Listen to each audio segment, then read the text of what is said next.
Hello everyone, and welcome to another helpful video brought to you by JMTC3Man. I spelled that completely wrong.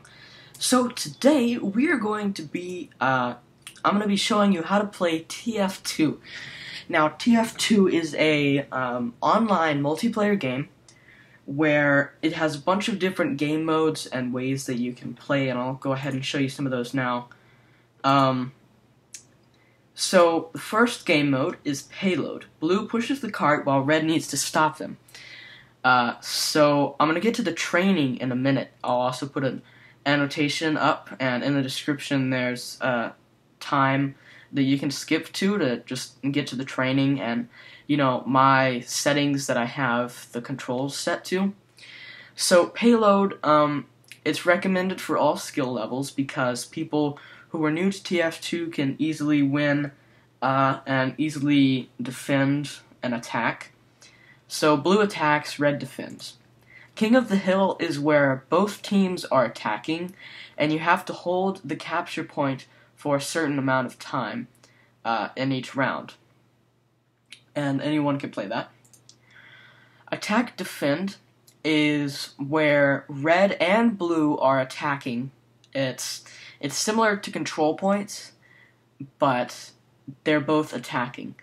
So that's recommended for all skill levels. PAYLOAD race is the same thing as PAYLOAD, except both teams are trying to get the cart to the checkpoint to blow it up, which it's a bomb. So if you win, then you get it to the point where it blows up. Control points is red defends and blue attacks. Some of them both are attacking. Capture the flag is where it's pretty self-explanatory. It's capture the flag, but you're capturing the enemy intelligence, and this is pretty hard. So it's recommended for advanced players, and the other one was all right. No, the other one was for advanced players. But that's just a suggestion. So basically, you have two flags, a red flag and a blue flag, on opposite ends of the map, and you have to travel through the other team's defenses to capture their intelligence, their briefcase, the flag, and take it back to your base successfully. And if you drop it in the process, then it will stay in existence for a certain amount of time, but after a set time, then it goes back to the enemy base. Special delivery is basically capture the flag amped up a little bit, and it's where there's only one flag. You have to capture it, bring it over to the rocket ship, and it's basically a warhead, and you have to wait for the lift to go up and defend yourself on the lift to the top of the rocket. And then there's just an option that chooses one for you. And you can also use the Play Now button to just choose a random server of a set game mode, or if you choose random, it'll just put you on any kind of server it wants. But the bad thing about that is sometimes it takes you onto empty servers. So, we're going to get on with it, and we're going to go ahead and start the training for the soldier.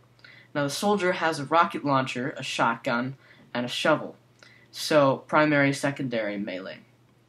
Alright, the soldier is a good offensive and defensive class. His primary weapon is the rocket launcher. He can do large amount of damage in a short period of time, but has to remember to keep his rocket launcher loaded at all times, or be caught off guard, because it does take a little bit of time to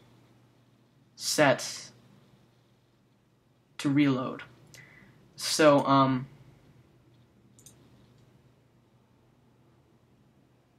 I'm being pinwheeled here.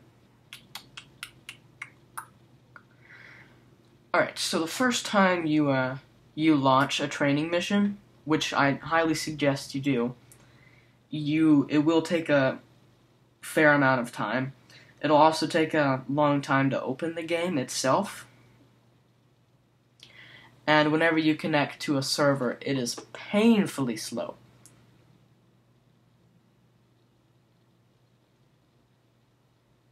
But once you get on a server, you usually stick to that particular server for an extended amount of time.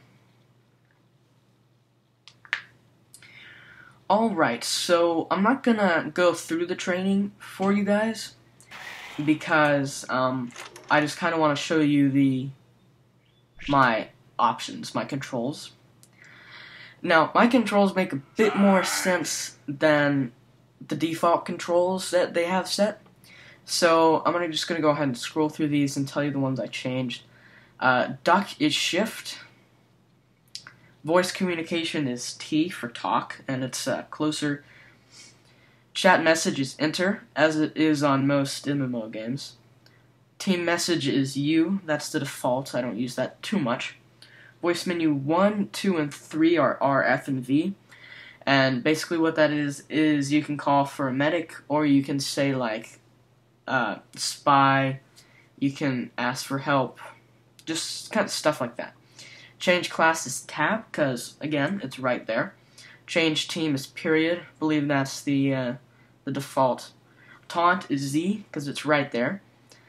Action slot is Q, for your high fives and laughs. And I don't really use those two.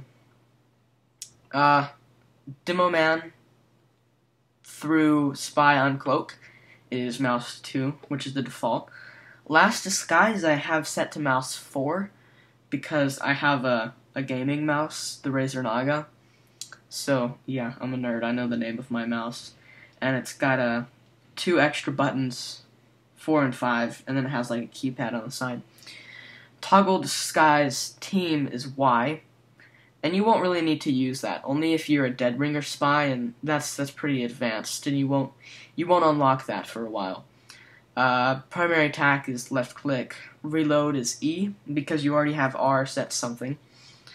And then the weapon categories are the corresponding numbers.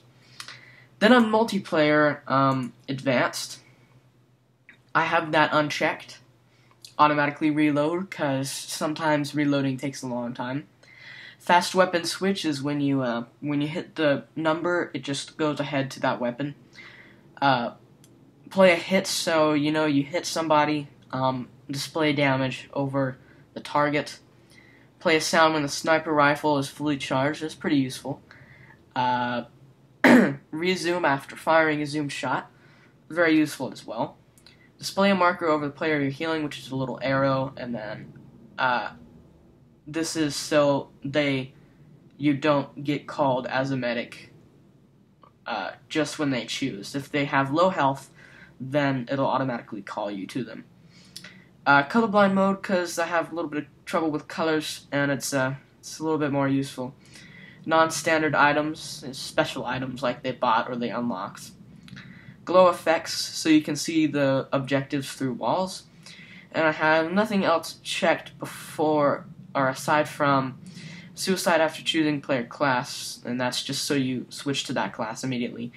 Automatically respawn after loadout changes in respawn zones, so if you change your weapon and you're in spawn, it'll go ahead and change it so you don't have to die.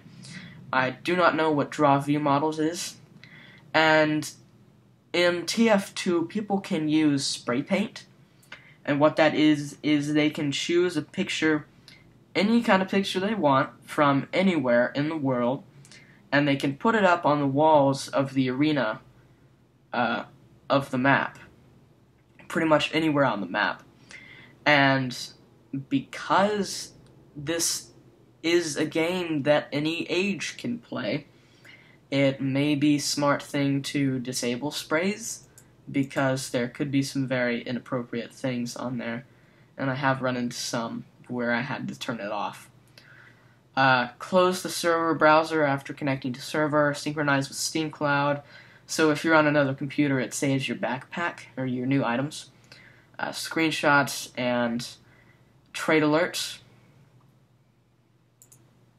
And that's good. So thank you guys very much for watching, and in the next episode I will have some gameplay for you and some demonstration of how to play certain classes and strategies for certain classes.